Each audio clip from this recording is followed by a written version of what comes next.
যেসব প্রবাসীরা এজেন্টকে বিশ্বাস করে একসাথে সমস্ত টাকা দিয়ে ফেলেন আপনার ভিসা করার জন্য, আজকের এই ভিডিওটি হচ্ছে শুধুমাত্র আপনার জন্য, মানে আপনার মতো প্রবাসীদের জন্য। আগে একটা ভয়েস কল শোনাবো, ভয়েস কলটা একটু শুনুন, পর আমি কিছু কথা বলতেছি। ভয়েস কলটা শুনুন। পাগলু ভাই, আমার বাড়ি হোমনা। আমি আমার থেকে পাসপোর্ট আনছিলাম মনে আছে, ওই পাসপোর্টটা নিয়ে জমা দিয়েছিলাম মুনুর কাছে। মুনুর বাড়ি চান্দিনা। 8,000 রিঙ্গিত দিয়েছি পাগলু ভাই। মাথার সঙ্গে আমার বিষও লাগাছে না, মানে পাসপোর্টটাও দেয় না, টেয়ার থাকতে কথা পাসপোর্টই দেয় না।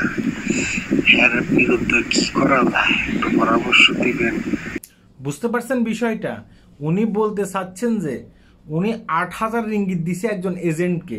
এজেন্টের নামও বলছিলেন তিনি, আমি এজেন্টের নামটা হাইড করে রাখছি যেহেতু আমার কাছে মানে কোনো প্রমাণ নাই ওনার ভয়েস কল ছাড়া, এই কারণে আমি কোনো কথা বলতেছি না ওই এজেন্টের নামে। উনি বলতেছেন যে এজেন্টকে তিনি 8,000 রিঙ্গিত দিচ্ছেন, তার পাশাপাশি তার পাসপোর্টটাও দিয়ে দিচ্ছেন শুধুমাত্র ভিসা করার জন্য। এজেন্ট কি করছে? এজেন্ট 8,000 রিঙ্গিত মেরে খেয়ে দিয়েছে, কিন্তু এজেন্ট তার ভিসা করে নাই, তার পাসপোর্টটাও এখন এজেন্টের কাছে। এখন কি ওই এজেন্টের বিপক্ষে কোনো ব্যবস্থা করা যায় কিনা আমি আপনাকে বলতে পারি। এজেন্টের বিপক্ষে এখন আপনার কিছু করতে পারবেন না। কেন কিছু করতে পারবেন না? কারণ এখন আপনার সম্পূর্ণভাবে অবৈধ। আপনার এজেন্ট আপনার ভিসা লাগায় নেই, এজেন্ট আপনার পাসপোর্টও দেয় নেই। এখন আপনি কোথায় নালিশ করবেন? কার কাছে যাবেন? কোথাও নালিশ করতে পারবেন না, কারো কাছে যেতে পারবেন না। কেউ যদি বলে যে ঠিক আছে ওই এজেন্টের বিপক্ষে আমি মামলা করব, হ্যাঁ আপনার হইয়া, আপনি আমাকে কিছু টাকা দেন, ওইটাও দিবেন না, তাহলে আরেক প্রতারণায় পড়বেন। এখন সামনে যদি আবার মালয়েশিয়ান গভর্নমেন্ট ভিসা চালু করে, তাহলে আপনি নতুন করে কোনো একটা ভালো এজেন্ট ধরবেন। ভালো এজেন্ট আপনি কিভাবে বুঝবেন? আগে দেখবেন যে আপনার যে বন্ধু বান্ধব এখানে আছে আশপাশে, তারা কোথায় ভিসা লাগায়, কোন এজেন্টের মাধ্যমে ভিসা লাগায়, খোঁজ খবর নেবেন। আর একটা কাজ করবেন যে এজেন্টকে কখনো ভিসা লাগানোর সময় হইলে একসাথে টাকা দেবেন না।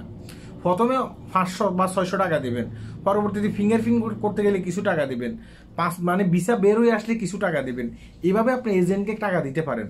মানে সমস্ত 8,000, 9,000, 4,000 রিঙ্গিত একসাথে এজেন্টকে আপনি দিয়ে ফেলবেন, এজেন্ট খেয়ে এগুলো বসে থাকবে। এজেন্ট কখনো আপনার ভিসা লাগাবে না, আর আপনিও কিছু করতে পারবেন না। কারণ কিছু কেন করতে পারবেন না?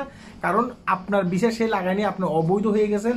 আপনার সমস্ত ডকুমেন্ট তার কাছে, আপনার কাছে কোনো ডকুমেন্টই নেই যে আপনি মানে তার নামে যে কোথাও নালিশ করবেন, তার নামে যে একটা কেস করবেন, সেটাও পারবেন না। এখন কিচ্ছু করার নেই। তাই সামনে এসব কাজগুলো করতে একটু চিন্তা ভাবনা করে এসব কাজগুলো করবেন। হ্যাঁ, আমি কিন্তু এই ধরনের ভিডিও করে থাকি, এই ভিডিওটি শেয়ার করবেন। আপনি প্রতারিত হয়েছেন যেন অন্য আরেকজন ভাই প্রতারিত না হয়, সেই যেন এই ভিডিওটি দেখে কিছু জানতে পারে, কিছু শিখতে পারে। সবাই ভালো থাকবেন, আল্লাহ হাফেজ।